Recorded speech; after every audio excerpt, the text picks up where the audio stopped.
What's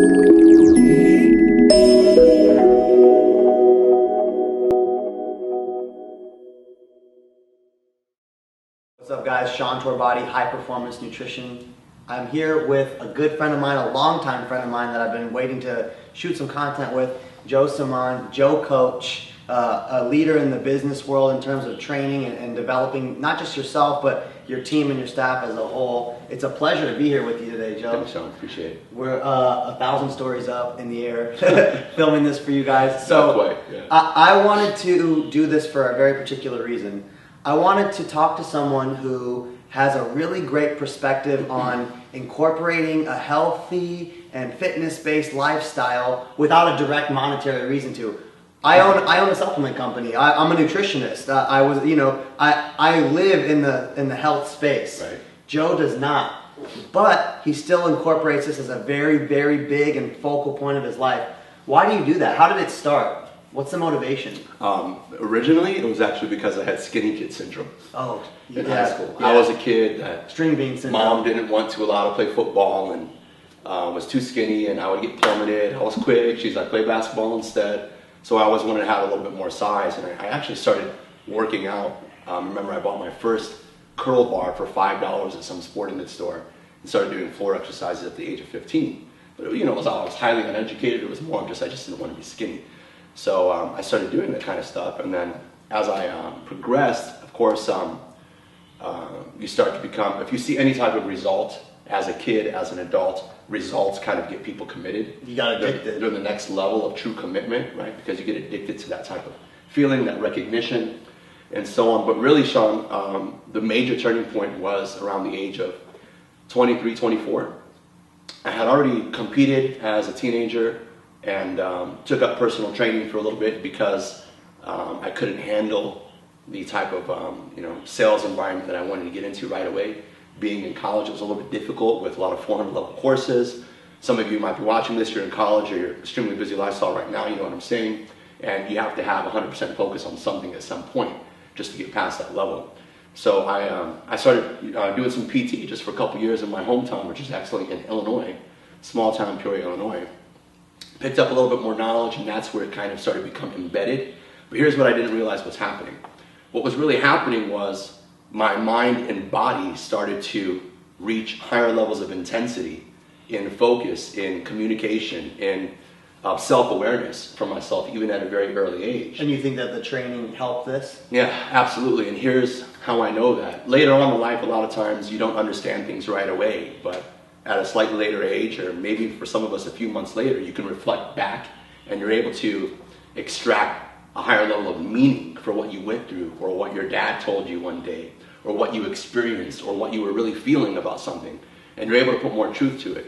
So around the age of 23, 24, I decided to move from Chicago to California. The only thing that made it challenging was it was an overnight decision, and I had about $180 in my pocket. Basically told my family I'm coming out for a job interview, but my heart was sold. I wanted an environment change, I wanted a fresh beginning. And I put myself in a situation where I had hardly any friends out here. I didn't have any cash in my pocket.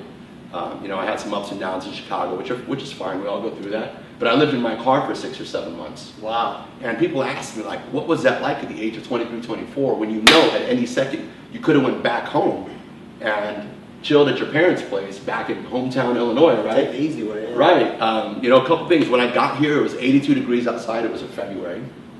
And I started to realize that, wow, I've got $100 in my pocket, barely, because I bought some junk food on the way just so I wouldn't die of starvation, right? And it's 82 degrees, and I was like, I must have made a great decision. So months went by, and I felt, inspired. There were some ups and downs, and I'm living in this old Dodge Intrepid, which was basically handed to me by a sibling of mine, right?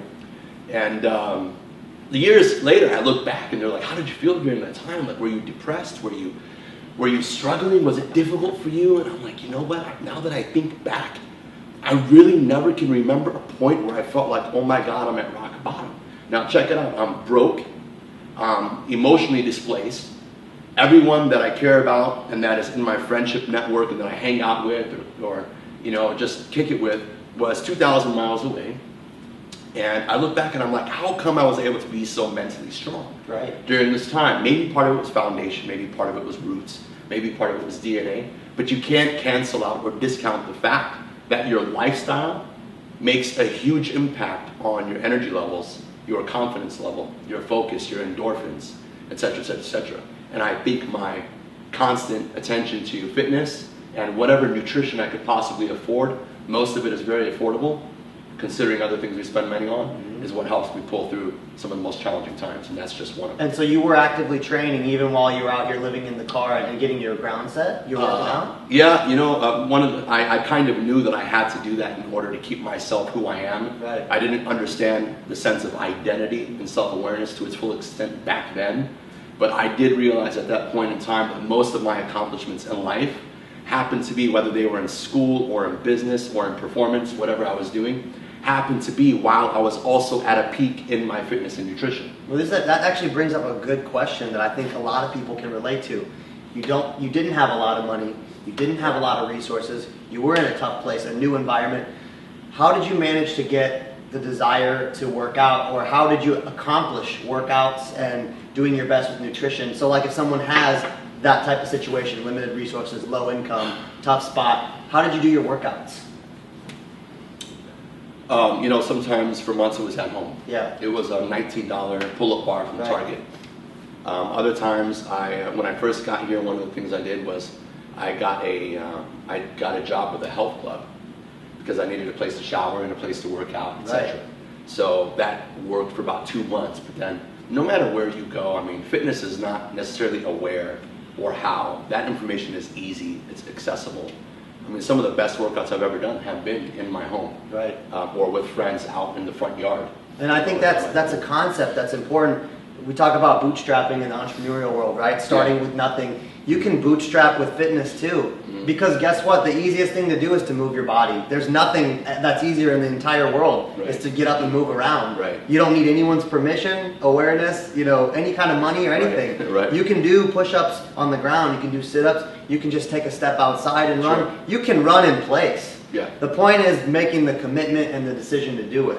So if you have a reason to do it for your job or not, you can incorporate it into your lifestyle. Sure. Yeah, I never really associated working out with my job. It was more of, this is something that's important to me in my lifestyle. In many cases, when I talk about decisions or or finding out what your priorities are going to be, where you're going to spend your time, what are you going to do with that 30 minutes, I often question my clients and my peers about their level of self-respect. You know, everybody says that they have a high level of self-respect or they deserve respect. But at some level, you have to understand that your standards in life or how you feel that you need to treat yourself is what helps you make those decisions. Right. And helps you to organize those priorities. And you don't have to jump into it right away. The other thing that helped me out was I realized at a very early age that I'm not designed to be a bodybuilder. And after I competed and went through that sort of, you know, adolescent to early college phase of wanting to have more muscle, you know, I started to realize that that's not really a passion for millions of people. What is a passion is feeling good, waking up crisp, having a very high level of focus every day. Sometimes I tell people, they're like, how do you have this much energy every single day? Like, what do you drink? What do you take? You know, they're probably thinking I'm taking all kinds of caffeine in the morning, or I have coffee in between every client. That's not the case. I mean, I drink coffee for social reasons, not because I actually want it. And it tastes good. And sometimes it tastes good, right? Anyhow, I tell them, you know, your 10 feels like my 6. Like when you're at a level 10, right, that's probably what I feel like when I'm at a level 6. My 10 would have been your 30, right, but you've never been there, so you don't know what you don't know. Exactly, it's all about your perception of reality. If you've never experienced that level of focus, that level of intensity, that level of performance, that level of clarity in your life, if you've never been there, if you've never tasted it, you're not going to know that it's there for you. So you have to understand at some level, you have to understand that our bodies are very, very well designed to be healthy. That makes perfect sense. And this is one of the key takeaways that from what you've said that I would kind of summarize for people is that if you're in the business world, like a lot of my friends are, you have nothing to do with fitness. I know you guys are going to be watching this and saying, okay, finally something I can relate to. I'm not a trainer, I'm not a nutritionist, I don't make supplements. Why do I want to work out? Because it's all about increasing your threshold, your ability to exist. And if you can exist on that higher level, you can perform on that higher level. Whether your job is in banking, whether it's in real estate, anything. Or you're a mother. You can imagine. Yeah, even just being a mother, a father, you know, any kind of performance that you need to maintain an increase in your life, being healthy and fit can improve it. And that's the key takeaway from this whole video. I'm going to have a lot more coming up with Joe coming in the next few weeks and months. I'm looking forward to bringing this content to you guys. Joe, thanks so much for kicking it off with me. Thank you, Appreciate it. Anytime. We'll be back with you guys again soon.